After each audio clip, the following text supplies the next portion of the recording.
সংযুক্ত আরব আমিরাতে নানা আয়োজনে উদযাপিত হয়েছে যমুনা টেলিভিশনের নবম বর্ষপূর্তি। দিবসটি উপলক্ষে আয়োজন করা হয় ইফতার মাহফিল ও আলোচনা সভা। এ সময় প্রবাসীদের নিয়ে বিশেষ বুলেটিন প্রচার করায় টেলিভিশনের প্রতি কৃতজ্ঞতা জানান প্রবাসীরা। সংযুক্ত আরব আমিরাত থেকে সহকর্মী মেহেদির প্রতিবেদনে বিস্তারিত। যমুনা টেলিভিশনের 10ম বছরে পদার্পণ উপলক্ষে দুবাইয়ে ছিল নানা আয়োজন।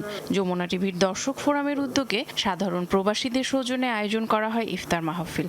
এছাড়া কেক কেটে বর্ষপূর্তি উদযাপন করা হয়। আয়োজনে উপস্থিত ছিলেন দুবাইয়ে নিযুক্ত বাংলাদেশের consul general BM Jamal Hossain. Jamuna টেলিভিশনের প্রবাসী বাংলাদেশ নিউজটাকে আমরা দেখলে আমরা যারা সাধারণ প্রবাসী আছি এই দেশে বা আরো অন্যান্য দেশে, আমরা আমাদের সুখ দুঃখ, আমরা আমাদের সঠিক চিত্রটা এই চ্যানেলের মাধ্যমে আসলে ফুটে উঠতেছে। যমুনা টেলিভিশনের ইসলামিক যে প্রোগ্রামগুলো হয় আলহামদুলিল্লাহ দেখি ভালো লাগে।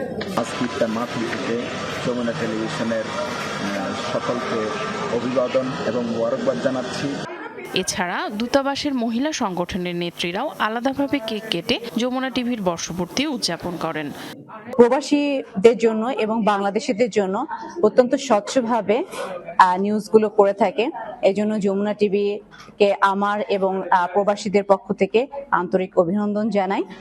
ছিল আলোচনা সভাও। এ সময় যমুনা টেলিভিশনের বস্তুনিষ্ঠ খবরের প্রশংসা করেন বক্তারা। প্রবাসীদের জীবনযাত্রা নিয়ে বিশেষ বুলেটিন প্রকাশের জন্য যমুনা টিভি কর্তৃপক্ষকে ধন্যবাদ জানান অতিথিরা। প্রবাসী হিসাবে যমুনা টেলিভিশন প্রবাসী সংবাদটা আমি সবসময় কন্টিনিউ দেখি। যমুনা টেলিভিশন প্রবাসী সুখ দুঃখ দুটোটাই উঠে ধরে সর্বদাই সত্য, বস্তুনিষ্ঠ ও মননশীল সংবাদ পরিবেশন করে থাকে। পাশাপাশি আমি আশা করব ভবিষ্যতেও প্রবাসীদের অধিকার সংরক্ষিত, প্রবাসীদের স্বার্থ সংশ্লিষ্ট বিষয়গুলো নিয়ে আরো বেশি সংবাদ প্রকাশের সচেতন থাকবে এই চ্যানেলটি। সবশেষে দোয়া ও মোনাজাতের মাধ্যমে শেষ হয় অনুষ্ঠান। আয়োজনে উপস্থিত ছিলেন স্থানীয় প্রবাসী সহ 2 শতাধিক বাংলাদেশি। হিমাদ্রিতা